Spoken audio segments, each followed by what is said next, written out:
नमस्कार दोस्तों, आज हम आपको धर्मराज जी के नित्य नियम में सुनी जाने वाली 2 कहानी सुनाने जा रहे हैं, जिसे सुनने से धर्मराज जी का भय नहीं होता, उनकी कृपा प्राप्त होती है।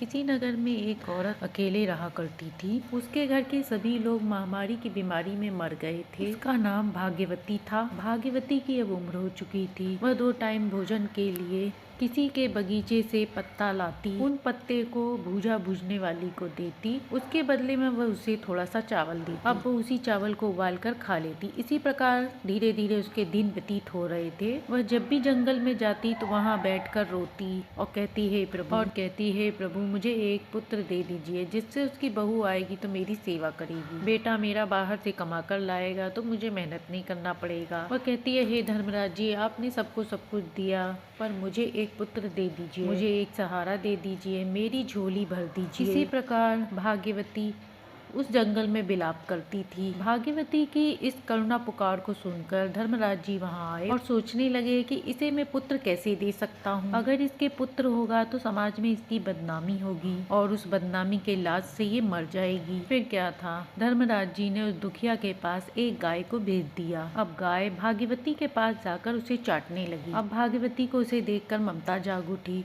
और उसे वह अपने साथ अपने घर ले आई। बाहर चारा डालकर उसे खाट के खूंटे से बांध दिया। अब भाग्यवती उस गाय से बहुत प्यार करने लगी, क्योंकि उसका समय व्यतीत होने लगा था। अब उसकी जो कमी थी वो भी पूरी हो रही थी। अब वह उसे बच्चे की तरह पालने लगी, उसे नहलाती, धुलाती, खिलाती, पिलाती, उससे बातें करती। इस प्रकार उसका धीरे धीरे समय व्यतीत हो रहा था। कुछ दिन बाद आश्चर्य हुआ। उस गाय माता ने एक बच्चे को जन्म दिया जो हूबहू मनुष्य जैसा था। अब यह बात पूरे गांव में दूर दूर तक फैल गई कि गाय ने मनुष्य के बच्चे को जन्म दिया है। सभी लोग कहने लगे भानुमती के पास कोई बच्चा नहीं था, इसलिए गाय माता ने उसे एक बच्चा दे दिया। अब दूर दूर से लोग उसके पास देखने आने लगे और उस गाय पर लोग चढ़ावा चढ़ाने लगे। देखते ही देखते भाग्यवती का भाग्य बदल गया और वह धनी हो गई। धर्मराज जी की कृपा से पैसा भी उसके पास बढ़ने लगा। बच्चा भी धीरे धीरे बड़ा हो गया और बच्चे की शादी भी धूमधाम से हो गई। अब भाग्यवती अपनी बहू बेटे के साथ धर्मराज जी का नित्य नियम निभाने लगी और मकर संक्रांति आने पर उसने धूमधाम से उद्यापन किया। ब्राह्मण जिमाकर उनको दक्षिणा दी। धर्मराज जी की कृपा से उनका घर, धन, अन्न सभी चीजों से भर गया। हे धर्मराज जी, जैसे आपने भाग्यवती का भाग्य बदला, वैसे ही अपनी कहानी कहते सुनते हुकारा भरते सबका भाग्य बदले, सबको तरक्की दे, सुख शांति दे। जो भी ये कहानी सुने सुनाए उसके घर में सुख शांति समृद्धि दे। तो ये थी धर्मराज जी की कहानी, जिसे सुनने से सुख सौभाग्य में वृद्धि होती है, अकाल मृत्यु का भय नहीं होता। सुनते हैं दूसरी कहानी। किसी नगर में एक सास बहू रहती थी। सास अपनी बहू पर बहुत अत्याचार करती थी, क्योंकि उसकी बहू के 5 साल हो गया था और कोई बच्चा नहीं था।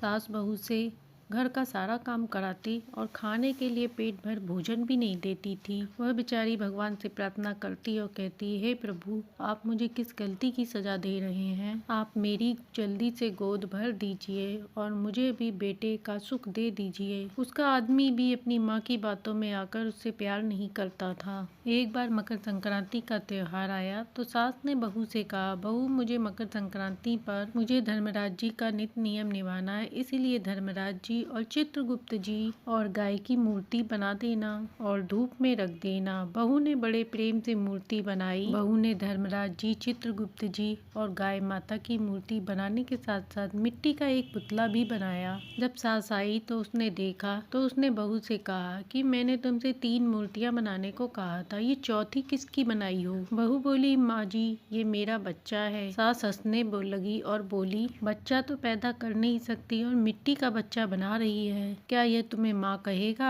क्या ये बड़ा होगा? क्या ये खाना खाएगा? इसके बाद सास बहू को खरी खोटी सुनाती है। बहू अपने मिट्टी के पुतले को लेकर बहुत खुश थी और वह कुछ नहीं बोलती है। थोड़ी देर में बहू ने कहा, माँ जी, मैं भी आपके साथ धर्मराज जी का नित्य नियम निभाऊंगी अपने पुत्र की लंबी आयु के लिए। सास ने कहा, क्या बकवास करती है, पहले बच्चा तो होए, फिर नियम व्रत भी कर लेना। सास अकेले के लिए ही धर्मराज जी के नित्य नियम की पूजा की की व्यवस्था करती है। बहू छिपकर देखती है कि माँ जी कैसे सब कर रही हैं। वैसे वैसे बहू भी नियम को याद करती है और बीच बीच में अपने मिट्टी के बेटे का भी ध्यान रखती है। उसको खिलाती पिलाती है, लोरी सुनाती है। जब उसकी सास कहानी कहती तो बहू चुपचाप कोने में बैठकर कहानी सुन लेती। ऐसे ही बहू के दिन व्यतीत हो रहे थे। बहू कहती है, धर्मराज जी मेरे बेटे की रक्षा करना, उस पर कभी संकट न आने देना।